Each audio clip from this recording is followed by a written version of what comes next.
Kalau ada sesuatu yang sudah paling dambakan melebihi Tuhan sendiri, itu adalah berhala. Menginjil, melayani bukan cari pahala, tetapi bahwa ini ditugaskan oleh Tuhan. Motivasi kita ngerjakan semua ini apa? Apakah kita mengejar pahala buat kita sendiri, upah, atau ini adalah tanggung jawab?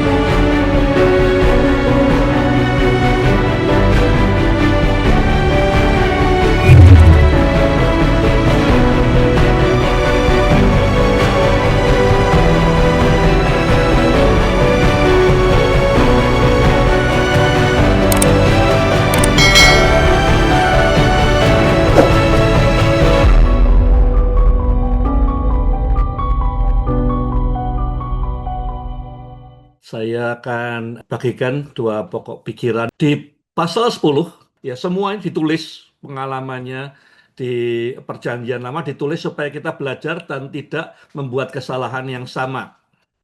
Saya pernah bertanya kepada Presiden Compassion waktu itu, Wes Stafford, kamu dimentori siapa? Belajar dari pemimpin mana? Dia bilang dalam hidupnya dia lebih banyak belajar dari kesalahan pemimpin-pemimpin yang sebelum dia. Jadi apa yang disampaikan di pasal 10 ini hampir mirip seperti itu. Belajar dari pengalamannya, kesalahannya Israel, supaya kita bisa sampai garis akhir. Dikatakan di pasal 10 ini bahwa sebagian besar orang Israel yang keluar dari Mesir tidak sampai tanah perjanjian. Ini yang kita mau pelajari juga, pelajaran buat kita semua. Masih relevan buat kita. Oke. Nah, saya beri topik di dua topik terakhir kita ini counting the cost. Ngitung harganya. Harga apa? Harga ya tadi panggilan surgawi. Mahkota yang dijanjikan Tuhan itu harganya kayak apa? Nah, yang di bagian pertama di pasal 10, Paulus membahas tentang hal-hal apa yang membuat orang Israel tidak sampai ke tanah perjanjian. Mulainya baik, di tengah jalan mungkin oke, tapi tidak sampai ujung. Jadi saya sebut ini adalah kuburan. Apa saja kuburan itu? Yang pertama di 1 Korintus 10 ayat 7, janganlah kita menjadi penyembah-penyembah berhala. Seperti beberapa orang dari antara mereka, sebagaimana tertulis, duduklah bangsa itu untuk makan dan minum, lalu mereka menari untuk menyembah berhala. Jadi Paulus ambil dari kisah Keluaran pasal 32. Ya, waktu mereka bikin anak lembu emas, nari-nari, menyembah berhala. Lah, berhala itu apa? Berhala itu ilah lain waktu itu, tapi hari ini bisa juga sesuatu yang paling saudara dambakan melebihi Tuhan sendiri. Kalau ada sesuatu yang sudah paling dambakan melebihi Tuhan sendiri, itu adalah berhala. Atau sesuatu yang mendapatkan loyalitas hidupmu yang paling besar. Ya. Engkau lebih loyal pada Instagram atau lebih loyal kepada hobimu, lebih loyal kepada sesuatu ya atau seseorang dibanding Tuhan, maka itu adalah berhala. Jadi yang pertama, kuburan pertama yang bisa membuat kita tidak sampai di tanah perjanjian, ya, yang mengubur mahkota saudara adalah menyembah berhala.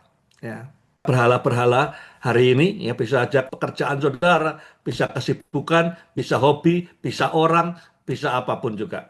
Yang kedua, di 1 Korintus 10 ayat 8, janganlah kita berbuat cabul seperti dilakukan oleh beberapa orang di antara mereka. Sehingga dalam satu hari saja 23.000 orang mati. Ini diambil dari kitab Bilangan. Ya. Waktu orang-orang Israel bertindak asusila dengan perempuan-perempuan Moab. Ada 23.000 orang mati pada hari itu. Karena tindakan yang melanggar susila, percabulan. Ya. Hari ini tetap ada, sama ya. Banyak sekali dengan internet, peperangan ada di pikiran kita, percabulan, asusila, bisa mengubur mahkota panggilan hidup saudara. Ya, tidak sampai di tanah perjanjian. Yang ketiga, dikatakan di 1 Korintus 10 ayat 9. Janganlah kita mencobai Tuhan. Jadi ini hal-hal yang sudah mengubur orang Israel di padang gurun. Paulus bilang jangan sampai kamu juga terkubur lewat hal-hal ini. Jangan kita mencobai Tuhan seperti dilakukan oleh beberapa orang dari antara mereka sehingga mereka dibinasakan oleh ular. Ya, ini kisahnya di kitab Bilangan juga. Mencobai Tuhan itu apa? Tidak mempercayai motifnya Tuhan, mencurigai Tuhan punya motif jelek. Ya. Padahal Tuhan baik, tapi kita tidak mempercayai motifnya dan kita menguji kesabarannya Tuhan. Ini adalah dosa tidak percaya. Di dalam kitab Wahyu juga selain orang pelit, ya orang penakut, dosa tidak percaya juga termasuk orang-orang yang ngantri di pintu neraka. Ya. Tidak percayai motif hatinya Tuhan dan menguji kesabarannya Tuhan. Ini kuburan nomor 3. Nomor 4, di 1 Korintus 10 ayat 10. Jangan juga kamu bersungut-sungut, sebagaimana mereka juga bersungut-sungut dan dibinasakan oleh malaikat maut. Nah, yang keempat, kuburan daripada mahkota panggilan ilahi adalah bersungut-sungut, menyebarkan aura negatif dan menyalahkan Tuhan.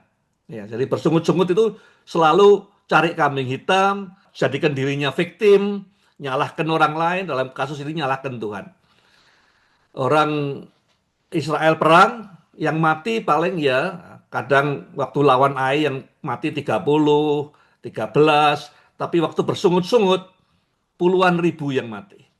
Ya, jadi ini 4 hal yang kita perlu hati-hati. Ya, jangan nganggap sepele. Jangan dibilang ini hanya dosanya masa lalu. Hari ini masih berlaku, kita memang hidup dalam anugerah, tapi bukan berarti dibebaskan semua ini. Kita dimampukan oleh Roh Kudus untuk bisa mengalahkan atau melewati 4 kuburan ini. Nah, ini ada satu quote yang bagus ya, berkaitan dengan pertandingan. Berikanlah yang terbaik. Berlarilah dalam pertandingan untuk mengalahkan dirimu sendiri. Dan bukan orang lain yang berlari di jalur sebelahmu atau jalur yang lain. Jadi kalau kita lihat pertandingan, selalu kita berpikir kita mengalahkan orang lain. Ya. Padahal di jalur di pertandingan ini adalah saya, ya, saya kedagingan, saya rohani, ya. Jadi yang dikalahkan adalah ego kita sendiri. Karena apa? Karena setiap kali kamu memberikan 110% dari upayamu, kamu akan berhasil. Tetapi jika fokusmu adalah untuk mengalahkan pelari lain dan merasa terancam oleh pencapaiannya, maka kamu telah kehilangan fokus untuk memberikan yang terbaik dari dirimu. Jadi pertandingan ini yang dimaksudkan dari 1 Korintus 9 tadi adalah mengalahkan kemarin, masa lalumu, mengarahkan kedaginganmu, mengalahkan natur dosamu, ya, untuk bisa menang dan berhasil dalam meraih mahkota panggilan ilahi. Harganya berapa sih mahkota kemuliaan Tuhan ini? Ya. Yang pertama, 1 Korintus 9:19. Meskipun aku tidak menjadi hamba siapapun, aku menjadikan diriku hamba bagi semua orang, supaya aku dapat menjangkau lebih banyak orang. Jadi yang pertama, passion, ya, hasrat hidup yang besar, panggilan Tuhan, itu harus lebih besar dan bukan soal kedudukan atau soal status atau jabatan. Jadi yang pertama, passion harus mengalahkan motif kita untuk status sosial atau kedudukan atau image atau pandangan orang. Passion yang drive, bukan status, bukan posisi. Nomor 2, 1 Korintus 9:22, bagi mereka yang lemah, aku menjadi seperti yang lemah, supaya aku dapat menjangkau mereka yang lemah. Bagi semua orang, aku menjadi segala-galanya, supaya dengan segala daya, upaya, aku dapat menyelamatkan sebanyak mungkin orang. Yang kedua, determination. berapapun harganya, whatever cost, tekad dengan pengorbanan berapapun harganya, dan bukan cari gampangnya, cari nyamannya, cari murahnya. Kebiasaan kita dalam hidup ini cari yang gampang, cari yang nyaman, cari yang murah. Ya. Tapi di dalam perlombaan ini kita harus sampai di garis akhir berapapun harganya, determination, whatever cost, pengorbanan.